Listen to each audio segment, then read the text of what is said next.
नमस्कार। कहानी कलश में आपका हार्दिक अभिनंदन है। और आज मैं बुद्ध चरित की का अगला भाग लेकर उपस्थित हुआ हूं। तो आइए सबसे पहले बुद्ध चरित सुनते हैं। बुद्ध चरित का तीसरा भाग। इसके अंतर्गत आप सुनेंगे सिद्धार्थ का भ्रमण। सिद्धार्थ का भ्रमण राजमहल से बाहर नगर में एक सुंदर उद्यान था, जिसमें प्रकृति का सौंदर्य बिखरा पड़ा था। रंग बिरंगे कमलों से भरे सरोवर थे, फल फूलों से लदे वृक्ष थे, जिन पर पक्षी चहचहाते रहते थे। राजकुमार ने जब उस उद्यान के बारे में सुना तो एक दिन उसने उसे देखने की इच्छा प्रकट की। उसने पिता से उद्यान की सैर करने जाने के लिए अनुमति मांगी। राजा ने अनुमति दे दी, किंतु उन्हें महर्षि असित की भविष्यवाणी भी याद थी।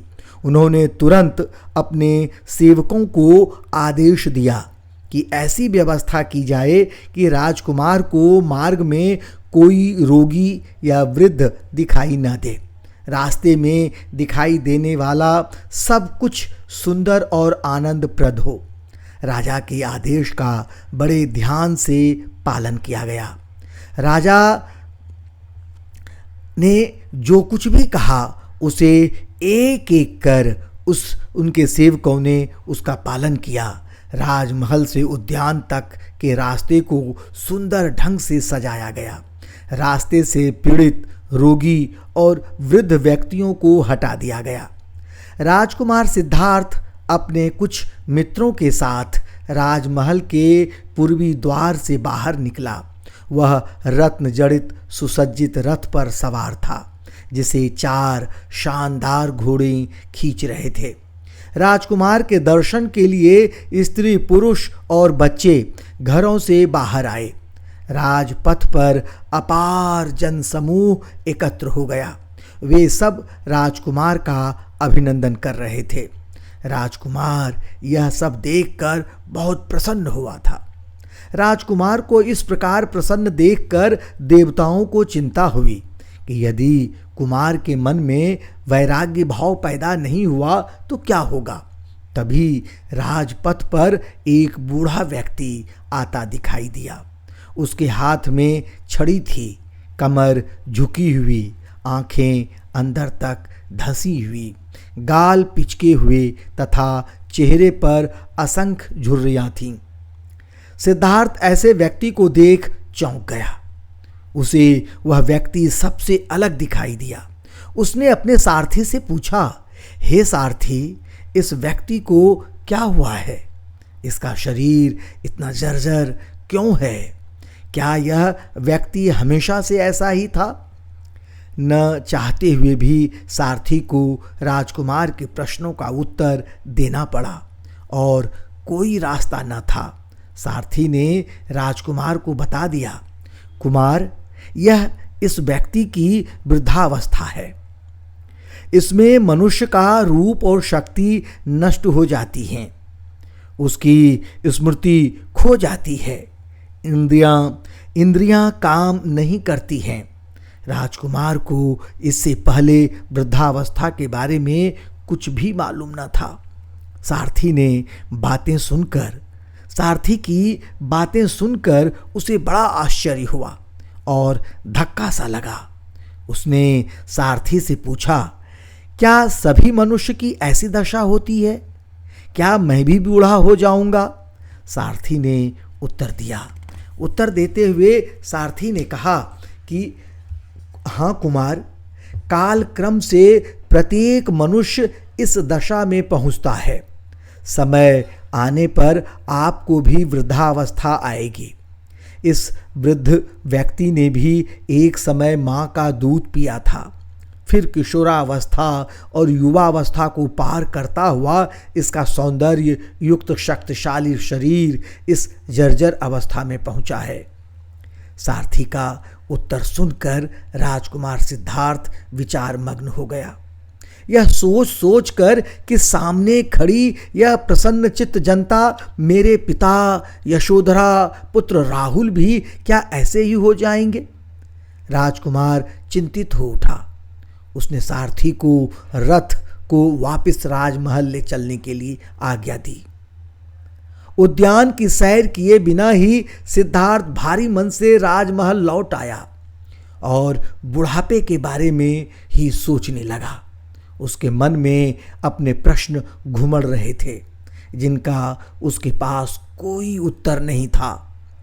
अशांत मन से राजकुमार ने एक बार फिर पिता से उद्यान घूमने जाने की आज्ञा ली। उसका रथ पुनः राजपथ पर उद्यान की ओर बढ़ने लगा।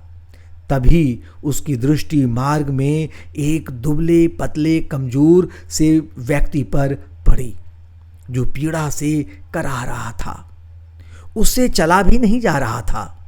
सिद्धार्थ ने सारथी को रथ रोकने को कहा और पूछा, हे सूत, यह व्यक्ति कौन है? इसे क्या हुआ है? सिद्धार्थ ने कभी बीमारी का कष्ट न भोगा था और न ही उसने किसी और को इस तरह पीड़ा में देखा था। सारथी ने उन्हें बताया, कुमार, यह व्यक्ति रोगी है। यह पीड़ा व कष्ट के कारण कराह रहा है। उस व्यक्ति की दशा देखकर राजकुमार का हृदय दया से भर उठा।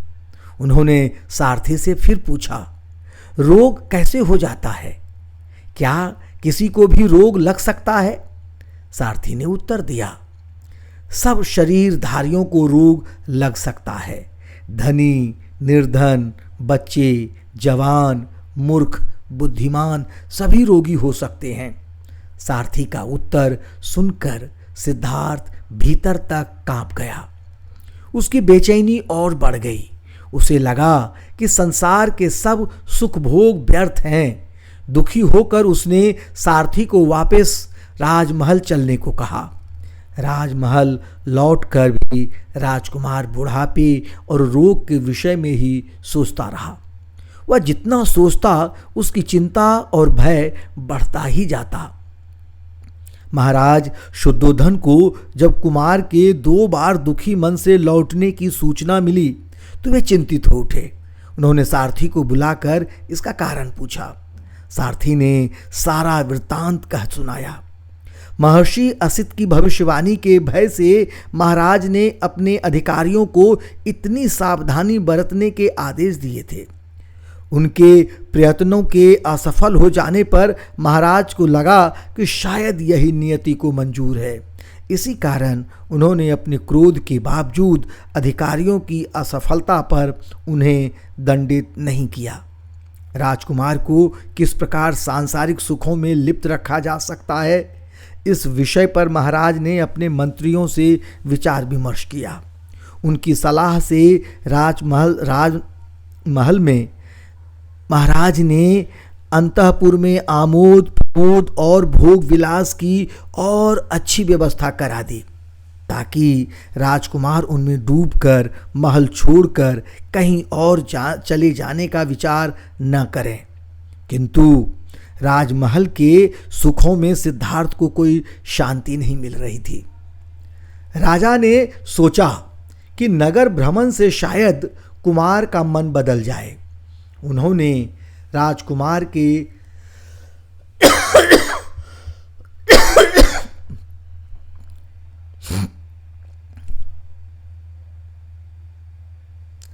राजा ने सोचा कि नगर भ्रमण से शायद राजकुमार का मन बदल जाए। उन्होंने राजकुमार के नगर भ्रमण की व्यवस्था कराई। एक बार फिर राजमार्गों को सजाया गया। रास्ते में सुंदर युवक युवतियों को खड़ा करवाया गया। महाराज ने राजकुमार का रथ और सारथी भी बदल दिए। सारथी को निर्देश दिया गया कि वह कोई ऐसी बात राजकुमार को न बताएं जिससे उसका मन बेचैन हो। राजकुमार अनेक सुंदर युवतियों के साथ नगर भ्रमण के लिए निकला। सुसज्जित नगर और मार्ग में सुंदर युवक युवतियों को देखकर कुमार बड़ा प्रसन्न था। तभी राजकुमार ने देखा कि 4 व्यक्ति एक निश्चेष्ट शरीर को जो फूलों से सजा था अपने कंधों पर उठाकर ले जा रहे हैं। उनके पीछे रोते बिलखते लोग चल रहे हैं। राजकुमार ने इससे पहले कोई शव यात्रा नहीं देखी थी। वह चौंक गया और उसने सारथी से पूछा, हे सूत, ये लोग कंधे पर उठाकर ले जा रहे हैं? इसके पीछे चलने वाले लोग रो क्यों रहे हैं? मुझे कुछ समझ में नहीं आ रहा है। न चाहते हुए भी सारथी को राजकुमार के प्रश्न का उत्तर देना पड़ा। उसने कहा, यह शव यात्रा है। अर्थी पर लेटा व्यक्ति मर गया है। उसकी सभी शारीरिक चेष्टाएं, चेतना, बुद्धि समाप्त हो चुकी हैं। अब उसे दाह क्रिया के लिए ले जाया जा रहा है, जिसे लाड़ प्यार से पाल पोस कर बड़ा किया गया था। आज वह जलकर राख की ढेरी रह जाएगी। उसे बिछड़ने के शोक में ही ये लोग रो रहे हैं। सारथी के उत्तर से राजकुमार बेचैन हो उठा। उसने पुनः प्रश्न किया, क्या इसी व्यक्ति की मृत्यु हुई है या सभी का ऐसा ही अंत होता है? सारथी ने कहा, जो भी पैदा होता है उसे किसी न किसी दिन मरना पड़ता है। हर जीवन का अंत होता है। सभी प्राणी नाशवान हैं। सारथी की बातें सुनकर राजकुमार गहरी सोच में पड़ गया। मृत्यु के भयानक सत्य ने उसे भयभीत कर दिया। उसने सारथी से कहा, हे सारथी, राजमहल लौट चलो। यह जानकर कि एक दिन हम मृत्यु को प्राप्त होंगे, कोई कैसे सुख की कल्पना कर सकता है? यदि इसी तरह जीवन का अंत होना है तो यह सारा संसार मिथ्या है। यह जैसा दिखता है वैसा है नहीं। सारथी को राजा की आज्ञा याद थी, अतः वह रथ को राजमहल की ओर न ले जाकर पद्मखंड नामक उद्यान की ओर ले गया। राजा ने इस उपवन को विशेष रूप से राजकुमार के लिए बनवाया था। सारा उपवन नंदन कानन जैसा सुंदर था। फल फूलों से लदे वृक्ष थे, उन पर चहकते पक्षी, सरोवरों में खिले कमल, पक्षियों का मधुर संगीत किसी भी व्यक्ति के चित्त को शांत कर सकता था। पर सिद्धार्थ पर इन सब का कोई प्रभाव नहीं हुआ। महाराज शुद्धोधन के आदेश से उपवन में रूप, गुण, यौवन संपन्न तथा विभिन्न कलाओं में निपुण युवतियों को रखा गया था, जो राजकुमार को अपने हाव भावों से रिझाने का प्रयास करने लगी। परंतु सिद्धार्थ का अपने आस पास बिखरे सौंदर्य की ओर ध्यान ही न था। वह तो गहन गंभीर विचारों में डूबा उन युवतियों के क्षणभंगुर सौंदर्य और जीवन के बारे में सोच रहा था। मंत्री पुत्र उदाई सिद्धार्थ का मित्र था। सिद्धार्थ को इस प्रकार उदास और विचार मग्न देखकर उसने सिद्धार्थ को समझाया, क्या बात है कुमार, तुम्हारा ध्यान कहाँ है? तुम यौवन और सौंदर्य को क्यों ठुकरा रहे हो? हर प्राणी को इन्हें भोगना होता है।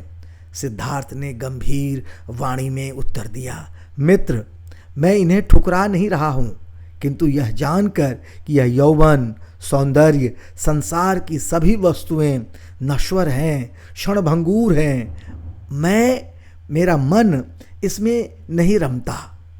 तुम ही बताओ, जब बुढ़ापे, रोग और मृत्यु का भय सता रहा हो तो इस सांसारिक वस्तुओं से आनंद कैसे मिल सकता है? बातों बातों में शाम घिर आई। सारा उपवन अंधकार में डूब गया। नव युवतियां नगर को लौट गईं। पक्षी चहचहाते हुए अपने घोंसले में चले गए। कमल के फूल अब चांद की ओर देखने लगे, लेकिन वे सिकुड़ गए, अपनी पंखुड़ियों को बंद कर लिया। उसमें अनेक भंवरे फंसे हुए थे। लेकिन इन सब को देखकर राजकुमार ने संसार की अनित्यता को अनुभव किया और सारथी से राजभवन लौट चलने को कहा। राजभवन लौटकर भी राजकुमार जीवन की क्षणभंगुरता के विषय में ही सोचता रहा। महाराज शुद्धोधन पुत्र की ऐसी दशा देखकर चिंता में डूब गए। वे सारी रात सो नहीं सके। उसने अपने मंत्रियों को बुलाकर विचार विमर्श करने लगे कि किस प्रकार कुमार के मन में वैराग्य भाव को दूर करके सांसारिक सुख भोगों के लिए इच्छा जागृत की जाए। यहीं पर समाप्त है। अब अगली जो कथा है ये मैं आपको सुनाऊंगा अगले वीडियो में कि क्या प्रभाव पड़ता है। कुमार यानी सिद्धार्थ किस प्रकार गौतम बुद्ध बनने की राह में आगे बढ़ते हैं। मैं यहीं पर रुकता हूं। यह बुद्धचरित्र की श्रृंखला लेकर मैं उपस्थित होता हूं। आपको ये श्रृंखला कैसी लगी अपने विचार कमेंट्स बॉक्स में लिखकर ज़रूर बताइएगा। तब तक के लिए मैं आज्ञा चाहता हूं। अगली श्रृंखला की शुरुआत करेंगे हम, जल्द में लेकर उपस्थित होऊंगा। बहुत बहुत धन्यवाद।